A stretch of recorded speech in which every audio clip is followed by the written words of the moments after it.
آپ کے اس سوال میں اس بات سے اختلاف کرتا ہوں کہ مسلم اسکالرس، آپ مجھے بتائیے کہ جن لوگوں کو ڈیبیٹ میں بلایا جاتا ہے وہ کتنے اسکالرس ہوتے ہیں؟ اگر آپ 10 بولیں گے تو شاید اس میں سے ایک بھی نہیں، آدھا اسکالر ملے گا۔ بم دھماکوں کے ٹائم پہ کئی مرتبہ میڈیا والوں سے، پولیس والوں سے، منسٹر سے کہا کہ اگر آپ اور ہم سازش کرتے ہیں، اگر میں ایک آدمی سازش کر کے آپ کو قتل کرتا ہوں، پہلے سے پلاننگ کر کے آپ کو قتل کر رہا ہوں، تو یہ بھی پلاننگ کا حصہ ہوتا ہے کہ قتل میں کروں گا، الزام دوسرے پہ کیسے جائے۔ آج آپ مجھ سے جو سوال کر رہے ہیں کہ مسلمانوں میں یونٹی نہیں ہے، حالانکہ کسی قوم میں اتنی یونٹی نہیں ہے جتنی مسلمانوں میں ہے۔ قانونی اعتبار سے حکومتی سطحوں پر چاہے جس سطح پر دیکھ لیں، مسلمانوں کے ساتھ ظلم اور زیادتی ہو رہی ہے کہ جو لوگ ملک میں ظلم اور زیادتی کرتے ہیں وہ ملک کا بھلا نہیں کرتے، وہ دیش محبت کا، دیش بھکتی کا کتنا بھی نعرہ لگائیں۔ سب سے زیادہ اتحاد، اتفاق، محبت کی تعلیم، امن و شانتی کی تعلیم اسلام میں ہے۔ مسلمانوں کو جو ظاہری طور پر کچھ لوگوں کو لڑایا جاتا ہے، وہ ایک شو کیا جاتا ہے کہ یہاں بہت اختلاف ہے۔ اگر اس سچے اور خالص اسلام کو لوگ ایکسیپٹ کر لیں گے تو جھگڑا ختم ہو جائے گا۔ آپ کے مادھیم سے یہ بات بھی کہنے میں کوئی شرم محسوس نہیں کر رہا ہوں، جو مسلم پرسنل لا کی جو قیادت ہے اور دوسرے ہیں وہ ڈری ہوئی ہے، سہمی ہوئی ہے، اس لیے وہ سودے بازی کر رہی ہے۔ ابھی آپ نے کہا کہ 200 مسجد، 300 مسجد اور پورے ملک میں،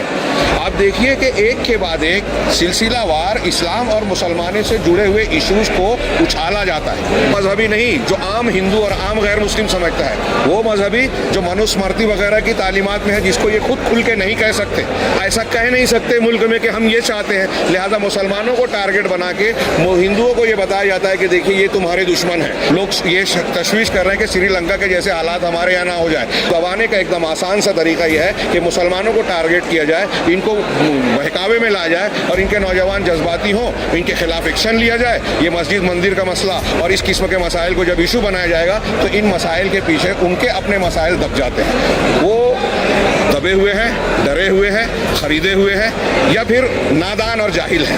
اسکالرس نہیں ہیں، اور ان کو ایک خاص مقصد کے تحت بلایا جاتا ہے، لوگوں کو یہ شو کرنے کے لیے کہ مسلمانوں کا نمائندہ ہے، جبکہ وہ مسلمانوں کے نمائندے ہیں نہیں۔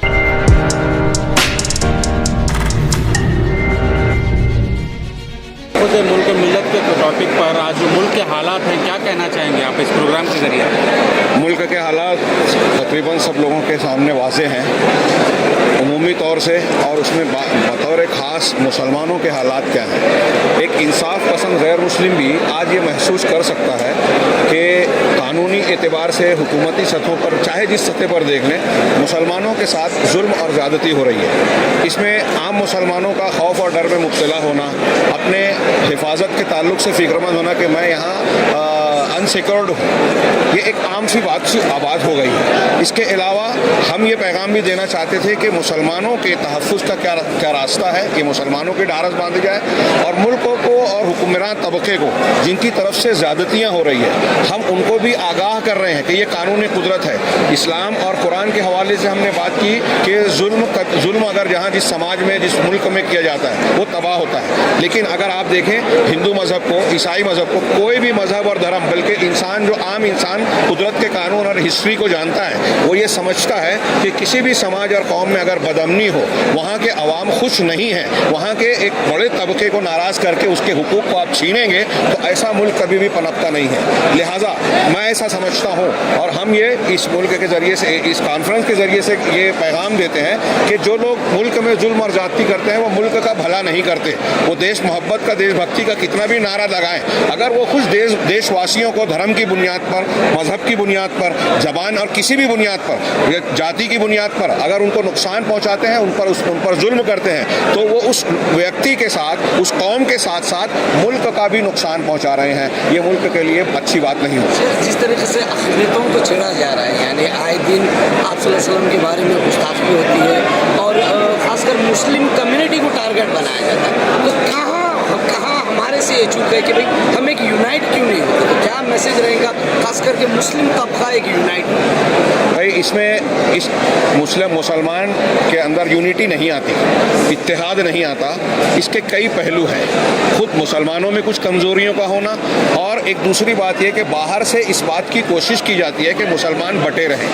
مسلمانوں میں بھی ایسے لوگوں کو لانچ کیا جاتا ہے، جیسے ابھی آپ نے بعض تقریروں میں سنا، سوشل میڈیا کے ذریعے سے اور دوسروں غیر ضروری مسائل کو مسلمان میں اس طرح اچھال دیا جانا جس سے ان کے اندر کے آپس کے کچھ ڈسپیوٹ پیدا ہوں۔ آپ دیکھیے کہ دوسری قوموں میں بھی جو جتنے जितने भी मज़हब हैं वहाँ बहुत से डिस्प्यूट्स हैं और सबसे ज़्यादा इत्तेहाद इत्तेफाक मोहब्बत की तालीम अमन और शांति की तालीम इस्लाम में है। लेकिन मीडिया के ज़रिए से जो मंजर दिखाया जाता है, आज आप मुझसे जो सवाल कर रहे हैं कि मुसलमानों में यूनिटी नहीं है, हालांकि किसी कौम में उतनी यूनिटी नहीं है जितनी मुसलमानों में है। मुसलमानों को जो ज़ाहिरी तौर पर कुछ लोगों को लड़ाया जाता है वो एक शो किया जाता है कि यहाँ बहुत इख्तिलाफ है, बेसिकली यहाँ बहुत सी इत्तेहाद के पॉइंट्स हैं। आप इसके मुकाबले में दूसरों को देखिए। मैं बाज़ मरतबा ये कहता हूँ हमारे इस्लाम की ये तालीम नहीं है, वरना हम पलट के ये कह सकते हैं हमारे दलित भाइयों को, दूसरे भाइयों को कि आपके यहाँ हज़ारों साल से कितने मज़ालिम ढाए जा रहे हैं, क्या उस बुनियाद पर हम उनके दरमियान झगड़ा लगा दें? ऐसी कुछ चीज़ों को इशू बनाकर हमारे यहाँ गलत तरीके से इख्तिलाफ बढ़ाए जाते हैं। हमारे यहाँ इख्तिलाफ है लेकिन वो इख्तिलाफ की अलग अलग नौइयत है और उसके कुछ असबाब हैं। अब वो दीनी और मजहबी एतबार से उसके कुछ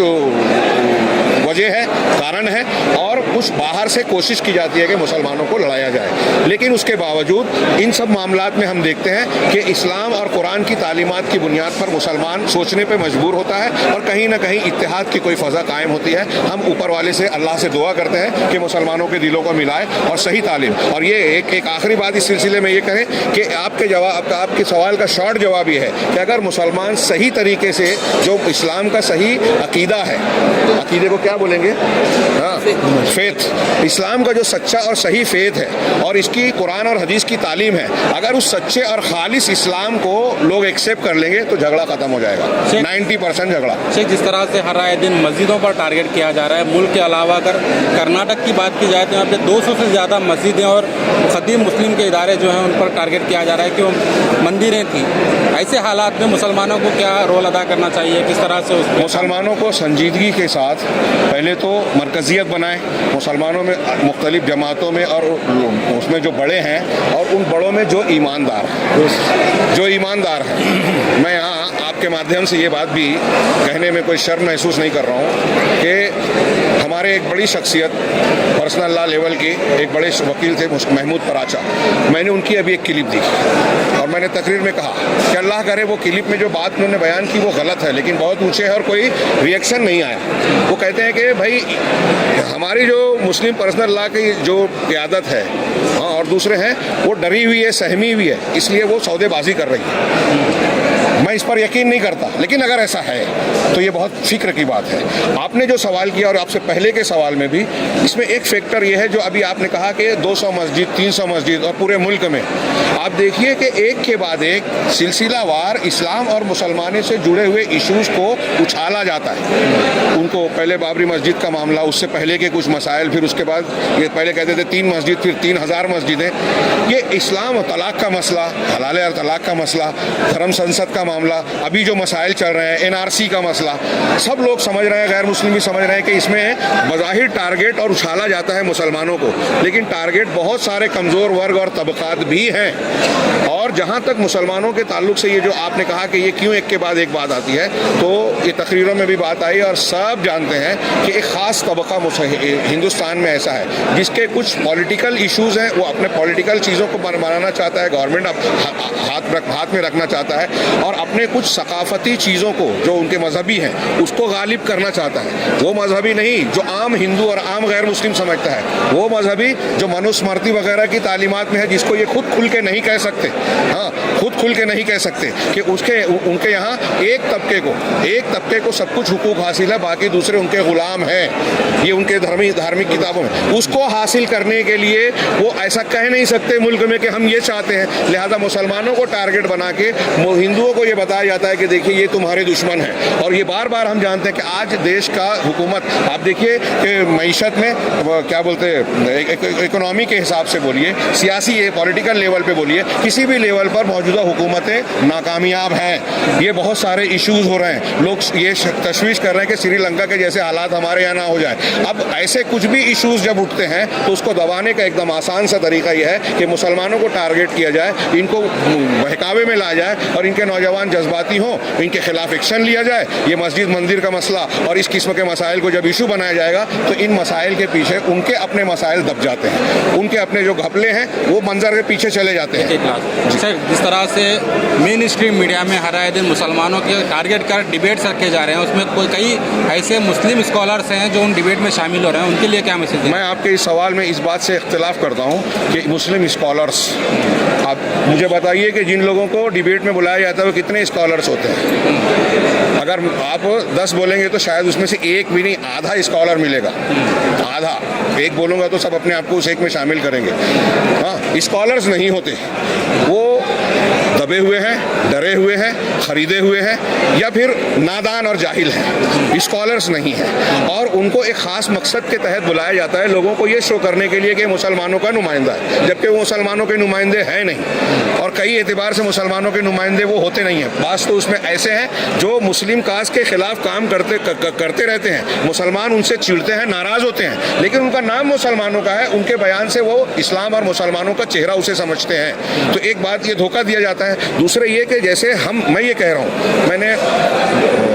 बम धमाकों के टाइम पे कई मरतबा मीडिया वालों से, पुलिस वालों से, मिनिस्टर्स से कहा कि अगर आप और हम साजिश करते हैं, अगर मैं एक आदमी साजिश करके आपको कत्ल करता हूँ, पहले से प्लानिंग करके आपको कत्ल कर रहा हूँ, तो ये भी प्लानिंग का हिस्सा होता है कि कत्ल मैं करूँगा, इल्ज़ाम दूसरे पे कैसे जाए। तो ऐसा ही मामला ये होता है कि ये लोग पहले प्लानिंग करते हैं, मुसलमानों को छेड़ते हैं और इनके इश्यूज़ को उछालते हैं, पहल वो करते हैं। मुसलमान ने एहतजाज किया, नादानी से कोई ऐसा काम किया तो उसको इशू बनाकर इनको निशाना बनाया जाता है। ऐसे ही प्लानिंग के तहत हर मामले में पहले से प्लानिंग करके कुछ लोगों को बुलाया जाता है और ये शो किया जाता है कि ये स्कॉलर्स हैं, वो स्कॉलर्स नहीं होते।